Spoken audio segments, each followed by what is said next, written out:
10월 15일 날 부동산 대책이 발표가 된 이후에 굉장히 이슈가 되고 있고 많이 뜨거운 상황입니다. 이와 더불어 3+3+3 계약갱신 청구권도 해제가 되고 있는 상황인데 3+3+3의 계약갱신 청구권이 시행이 되면 어떤 효과가 나타날지 이 부분도 한번 짚어보겠습니다. 과연 3+3+3이 임차인을 위한 법인지 아니면 누구를 위한 법인지 한번 생각을 해볼 필요가 있는 것 같습니다. 이에 앞서서 우리가 짚고 넘어가야 될 부분이 있습니다. 묵시적 갱신과 계약갱신, 재계약이 있습니다. 이 부분을 한번 살펴보도록 하겠습니다.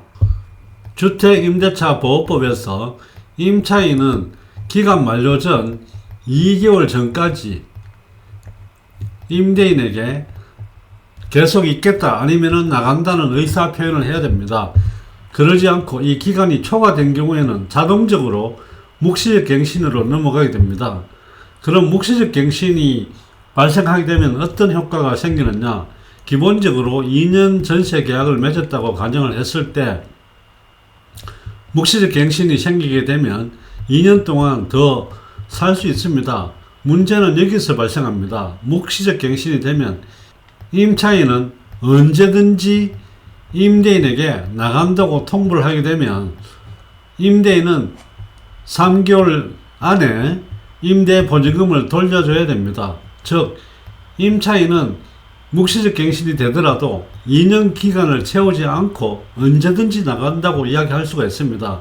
그러면 임대인은 조건 없이 3개월 이내에 임대 보증금을 돌려줘야 됩니다. 이번에는 계약갱신 청구권입니다. 계약갱신 청구권도 2년을 살다가 새롭게 계약을 하는 겁니다. 새롭게 계약을 하는데 여기에 계약갱신 청구권이라고 이야기를 하게 되면 기본적으로 2년을 더 살 수 있습니다. 계약갱신 청구권도 역시 마찬가지 2년 계약을 했더라도 임차인은 언제든지 주인에게 나간다고 하게 되면 임대인은 3개월 이내에 보증금을 돌려줘야 됩니다. 임대인 입장에서는 묵시적 갱신이나 계약 갱신이 되면 굉장히 여러가지 불합리한 조건을 안고 계약 갱신이 되는 거라고 보시면 될 것 같습니다. 물론 여기서 묵시적 갱신이 됐든 계약 갱신이 됐든 여기에서는 5% 차임을 올려줘야 됩니다. 이번에는 재계약에 대해서 살펴보겠습니다. 기존 계약자가 살고 있는데 다시 기간을 2년을 더 살겠다고 재계약서를 작성하는 경우입니다. 이런 경우에는 신규 계약으로 보시면 됩니다. 해서 기존에 살던 분이 계약을 하는 거지만 신규 계약으로 보기 때문에 5%의 인상에 대한 규정을 적용받지는 않습니다. 신규 계약으로 보기 때문에 5% 기존에 적용을 받지 않고 새롭게 기한을 정하고 보증금을 정하고 계약을 할 수가 있습니다. 이 부분이 묵시적 갱신과 계약갱신, 재계약의 차이점입니다. 이렇게 계약갱신 청구권이 발생해서 일어나는 경우에는 임차인은 살고 싶으면 자기가 사는 집에 임대인이 들어오지 않는 이상 최소 9년을 살 수가 있습니다. 다른 영상에서 말씀을 드렸는데 이것처럼 신축 아파트에 들어갔을 때 9년 이후에 만약에 집을 비우고 나간다고 했을 때 여러가지 하자가 생길 수가 있습니다. 이럴 때 임대인과 임차인의 차이는 있습니다. 임대인은 기본적으로 하자가 임차인이 잘못해서 하자가 발생했다라고 주장할 수 있고 임차인은 자연 발생적인 하자라고 이렇게 이야기를 할 수가 있습니다.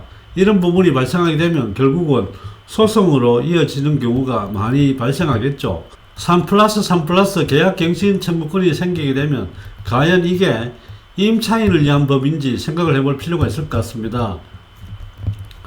3+3+3 계약을 해서 할 때는 기존 5% 이상 인상을 할 수밖에 없습니다. 그러면 기존 3+3+3으로 해서 들어가는 세입자는 특별한 경우가 아니면 최소한 9년을 살다가 나오려고 할 것입니다.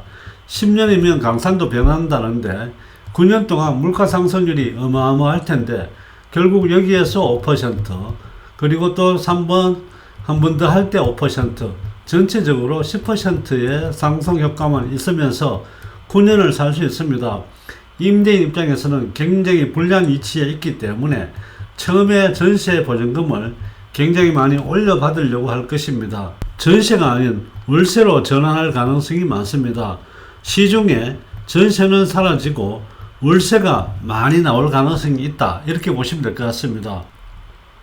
그리고 전세가 그만큼 드물기 때문에 시중에 나와 있는 전세에 대한 물량은 얼마 되지 않기 때문에 전세 가격이 폭등할 가능성이 많이 있습니다. 결국은 집을 가지고 있는 자와 가지고 없는 자의 양극화는 더 심해질 수밖에 없습니다. 왜냐하면 집을 갖고 있는 경우에는 물가 상승이나 시중의 풍부한 유동성 자금으로 인해서 가격이 계속 올라갈 수밖에 없는 상황이고, 월세나 이런 부분들은 결국은 소비로 나가는 부분이기 때문에 임차인들에게 결코 유리한 법이라 할 수가 없습니다. 3+3+3을 법을 발의한 사람들의 의도는 무엇인지 한번 깊이 있게 살펴볼 필요가 있을 것 같습니다. 전세는 시중에 물량이 없고 월세는 많이 나오고 그러면서 부동산 가격은 상승합니다.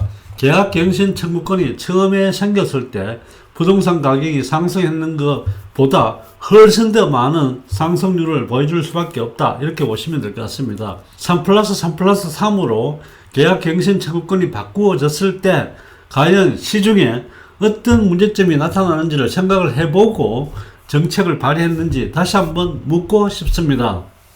오늘은 3+3+3 계약갱신 청구권과 관련하여 영상을 올렸습니다. 오늘의 영상이 시청자 여러분들께 도움이 되셨기를 바라며 좋아요와 구독도 꼭 눌러주시기 바랍니다. 감사합니다.